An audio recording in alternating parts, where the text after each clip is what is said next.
Hello student, मैं ममता कुमारी और आप लोग देख रहे हैं हमारा यूट्यूब चैनल। अभी हम लोग देख रहे हैं टीडीसी पार्ट 3 मैथमेटिक्स का सिलेबस। इसमें हम लोग को टोटल 5 पेपर पढ़ना है, जिसमें ऑनर्स पेपर 4 है और 1 जनरल साइंस पढ़ना है। इसमें हम लोग को पेपर 5 में रियल एनालिसिस पढ़ना है, पेपर 6 में पढ़ना है abstract algebra plus linear algebra, paper 7 में statics, dynamics, attraction and potential, hydrostatics, differential equation में हम लोग को ओडी और पीडी यानी ऑर्डिनरी पार्शियल डिफरेंशियल इक्वेशन और ऑर्डिनरी डिफरेंशियल इक्वेशन और पार्शियल डिफरेंशियल इक्वेशन, ये हम लोग को यहाँ पे पढ़ना है। पेपर 8 में हम लोग को पढ़ना है, ये ऑप्शनल होता है पेपर 8। इसमें 4 टॉपिक होते हैं, जिसमें से कोई एक टॉपिक लेकर हम लोग को पढ़ना है। Spherical astronomy, numerical analysis, number theory, probability. इन सभी पेपर्स में से इन सभी ये पॉइंट है, ये सभी कॉन्सेप्ट है। इसमें से हम लोग को कोई एक पॉइंट लेकर, कोई एक टॉपिक लेकर, स्फेरिकल एस्ट्रोनॉमी टॉपिक भी बोल सकते हैं हम लोग। तो अधिकांश यहाँ पे स्टूडेंट जो होते हैं वो स्फेरिकल एस्ट्रोनॉमी ही लेकर पढ़ते हैं, क्योंकि स्फेरिकल एस्ट्रोनॉमी के अकॉर्डिंग ये सब जो और सब कॉन्सेप्ट होते हैं और सब टॉपिक जो होते हैं ये सब काफ़ी टफ होते हैं, और अधिकांश ट्यूशन में भी स्फेरिकल एस्ट्रोनॉमी ही पढ़ाई जाती है। तो हम लोग भी स्फेरिकल एस्ट्रोनॉमी ही पढ़ेंगे पेपर 8 में, और हम लोग चाह रहे हैं कि जल्दी से जल्दी हम लोग का ये पेपर क्लियर हो, क्योंकि ये लास्ट जो है यूजीसी यानी पार्ट 3 टीडीसी पार्ट 3 यानी पहले वाले ग्रेजुएशन का जो सेशन चल रहा है वो उसका लास्ट ही है ये टीडीसी पार्ट 3 का एग्ज़ाम। सो हम लोग जल्दी जल्दी इसका क्लियर करेंगे।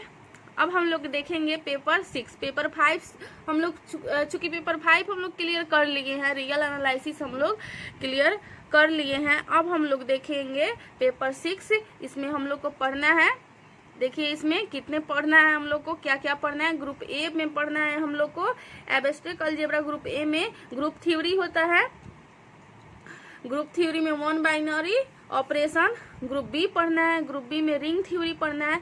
और एब्स्ट्रैक्ट अलजेब्रा जो है ये ग्रुप ए और ग्रुप बी दोनों में आता है, और ग्रुप सी में हमको लीनियर अलजेब्रा पढ़ना है। इसमें लीनियर अलजेब्रा में वेक्टर स्पेस आता है, ये हम लोग को पढ़ना है। ये तीनों ग्रुप से हम लोग का 4-4 क्वेश्चन यानी टोटल 12 क्वेश्चन पूछे जाएंगे। यहाँ पे टोटल नंबर ऑफ क्वेश्चन 12 हो गया पेपर 6 में। अब हम लोग देखते हैं पेपर 6 में ग्रुप सी का स्टार्टिंग करते हैं हम लोग ग्रुप सी से। ग्रुप सी में क्या क्या पढ़ना है, तो चलिए इसको हम लोग देखते हैं। देखिए यहाँ पे पेपर 6 ग्रुप सी में लीनियर अलजेब्रा पढ़ना है। अब लीनियर अलजेब्रा के अंतर्गत कितने कितने आते हैं, कौन कौन से टॉपिक आते हैं और कौन कौन से टॉपिक से कितने क्वेश्चन पूछे जाते हैं, ये हम लोग पढ़ेंगे। फर्स्ट नंबर में हम लोग को पढ़ना है वेक्टर स्पेस, सेकेंड नंबर में सब space, linear span, direct sum, internal direct sum, theorem on topics 1 to 4, linearly dependent of vector, यानी ये सब जो है ये सब हम लोग को पढ़ना है। उसके बाद है linear combination of vectors, linear independence of vectors, theorem on topics 6, यहाँ पे है theorem on topic 6 to 8, basis and dimension of A vector space. 11 number जो टॉपिक है ये है existence theorem, replacement theorem, existence extension theorem. 12 number में है problems on basis and dimension of a vector space, यहाँ पे है आप लोग को दिख रहा होगा। हम लोग को टोटल 1 नंबर से लेकर के यानी वेक्टर स्पेस से लेकर के टोटल हम लोग को 12 नंबर तक में फुल एक क्वेश्चन का आता है। यहाँ पे ये पूरे टॉपिक से एक क्वेश्चन हम लोग का बन जाता है एग्जाम में। तो हम लोग इसको अच्छा से पढ़ेंगे और अच्छा से समझेंगे। सेकेंड में आता है यहाँ पे हम लोग का 13 नंबर से स्टार्ट होता है लीनियर ट्रांसफॉर्मेशन या वेक्टर स्पेस होमोमॉर्फिज्म। 14 नंबर पे आता है यानी 14 नंबर पे वेक्टर स्पेस आइसोमॉर्फिज्म। 15 नंबर पे नल स्पेस और kernel of a linear transformation. 16 number पे आता है range space of a linear transformation. 17 number पे आता है nullity and rank of a linear transformation. 18 number पे आता है problems and theorem on topic 13 to 17। यहाँ पे है 13 to 17। यहाँ पे 19 नंबर पे आता है सिंगुलर ट्रांसफॉर्मेशन और 20 नंबर पे आता है नॉन सिंगुलर ट्रांसफॉर्मेशन। यानी 13 से 13 से लेकर 20 तक के जितने भी टॉपिक है, इन टॉपिक से हम लोग का एक और क्वेश्चन बनता है। अब हम लोग नेक्स्ट टॉपिक देखेंगे।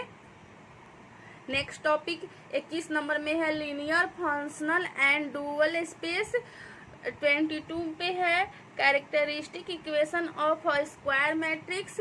उसके बाद है कैरेक्टरिस्टिक वैल्यू या आइगन वैल्यू, इसको बोल सकते हैं हम लोग। फिर अगेन है कैरेक्टरिस्टिक वेक्टर या आइगन वेक्टर। यहाँ पे वैल्यू में है कैरेक्टरिस्टिक वैल्यू और कैरेक्टरिस्टिक वेक्टर, आइगन वैल्यू और आइगन वेक्टर। उसके बाद है हम लोग का क्ले हैमिल्टन्स थ्योरम। ये जो थ्योरम है ये हम लोग को पीजी में भी पढ़ना है और ग्रेजुएशन में भी पढ़ना है। उसके बाद है सबसे लास्ट वाला जो टॉपिक है problems on eigen value and eigen vectors. इस सारे टॉपिक्स यानी 21 से 24 तक के टॉपिक्स में हम लोग का एक फुल क्वेश्चन बनता है। सो हम लोग देखे आज पेपर 6 का कुछ कॉन्सेप्ट और उसका सिलेबस। अब हम लोग स्टार्ट करेंगे इसका चैप्टर ग्रुप सी से। अब हम लोग यहाँ से चैप्टर स्टार्ट करते हैं। उसमें हम लोग ग्रुप सी जो हम लोग देखे हैं उसमें बोल रहे थे हम लोग को पढ़ना है लीनियर अलजेब्रा। सो हम लोग यहाँ से स्टार्ट करते हैं some useful notation in vector space. इसमें हम लोग को के और एफ को हम लोग फील्ड बोलेंगे, यहाँ पे वी और डब्ल्यू को सेट ऑफ वेक्टर्स बोलेंगे, ए बी सी पी को एलिमेंट ऑफ फील्ड एफ बोलेंगे स्केलर्स में। यानी इसके बाद हम लोग बोलेंगे ये सब एलिमेंट जो है ये फील्ड एफ का है। उसके बाद एक्स वाई जेड यू भी, ये इसको हम लोग बोलेंगे elements of set of vectors. ठीक है, इतना समझ में आ गया आप लोग को। अब हम लोग नेक्स्ट देखेंगे internal and external binary composition. यहाँ पे देखिए आप लोग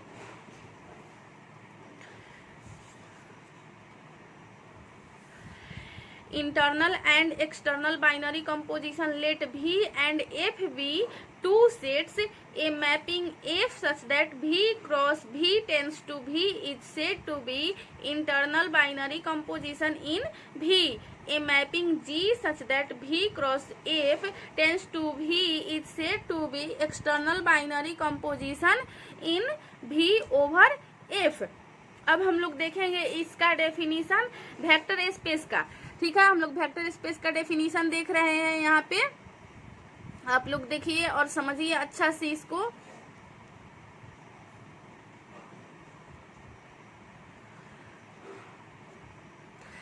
वेक्टर स्पेस का डेफिनीशन इस प्रकार से है, let F be a field then a non empty set V together with two binary composition vector addition यानी इंटरनल बाइनरी कंपोजिशन में and scalar multiplication external binary composition में is said to be a vector space over a field F if it satisfy the following condition. अब vector space को कुछ condition जो है वो satisfy करता है तब वो वेक्टर स्पेस होगा। सो हम लोग देखते हैं इसमें कंडीशन को।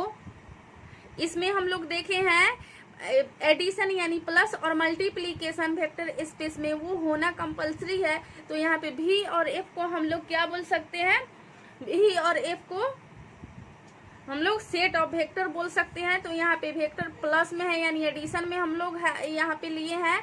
एक नंबर में इज एन एबेलियन ग्रुप, तब हम लोग को कुछ यहाँ पे कंडीशन को सेटिस्फाई करना होगा। सबसे फर्स्ट नंबर पे है क्लोजर प्रॉपर्टी। क्लोजर प्रॉपर्टी में क्या होता है, एक्स और वाई जो है वो भी से बिलोंग्स करे, तब which imply X plus Y belongs to V, यानी भी का एक्स और वाई एलिमेंट है और दोनों को ऐड करने पे जो हम लोग को एलिमेंट मिले, जो हम लोग को डिजिट मिले, वो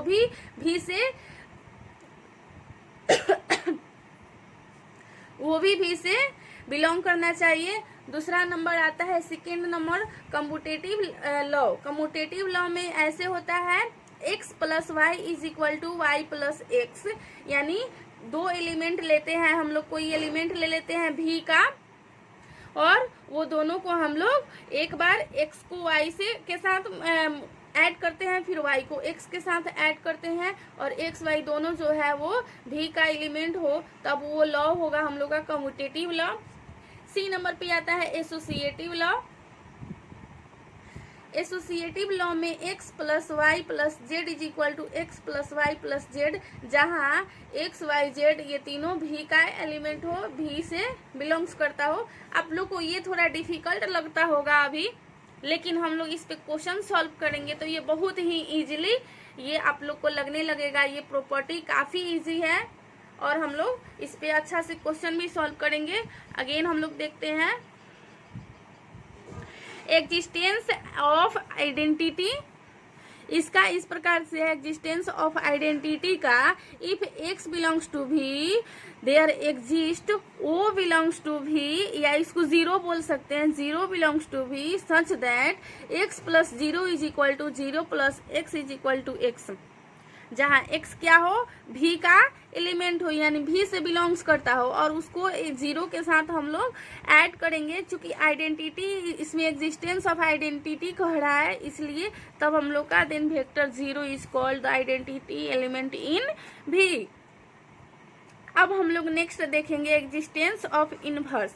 इसमें हम लोग को पढ़ना है if x belongs to v यानी x v से बिलोंग्स करता हो, then there exist minus x belongs to v यानी प्लस भी प्लस वाला डिजिट यानी पॉजिटिव डिजिट भी v से बिलोंग्स करे और नेगेटिव डिजिट भी v से बिलोंग्स करे, उसको हम लोग एग्जिस्टेंस ऑफ इनवर्स कहते हैं। Such that x plus minus x is equal to minus x plus x is equal to zero, दस minus x is called the inverse of x in v। अब हम लोग को देखना है ये एक नंबर का हम लोग देखे हैं यहाँ पे। अब हम लोग को देखना है दो नंबर यहाँ पे है। देखिए आप लोग a into x plus y is equal to a x plus a y for all a belongs to f, जहाँ f क्या है, फील्ड है और v क्या है, वेक्टर है और एक्स वाई जो है वो v से बिलोंग्स करे। उसी तरह यहाँ पे है a plus b into x is equal to a x plus b x, जहाँ ए बी जो है वो f से बिलोंग्स करे यानी फील्ड से और x v से बिलोंग्स करे। अब यहाँ पे मल्टीप्लाई में देखिए a into b x is equal to a b into x for all, a b जो है वो f से बिलोंग्स करे यानी ए बी f का एलिमेंट हो और x v का एलिमेंट हो। 5 नंबर में हम लोग देखेंगे 1 is the unit element in f, then 1 into x is equal to x for all x belongs to v।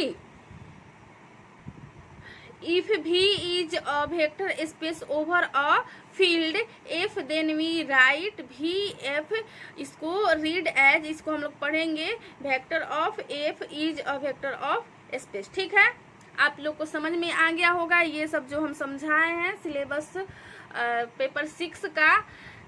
Paper 6 में हम लोग को पढ़ना क्या था, ग्रुप सी में हम लोग अभी पढ़ रहे हैं लीनियर अलजेब्रा। अब हम लोग इसका एग्जाम्पल देखेंगे नेक्स्ट क्लास में और मेरे चैनल को लाइक शेयर एंड सब्सक्राइब जरूर कीजिए। Thank you so much.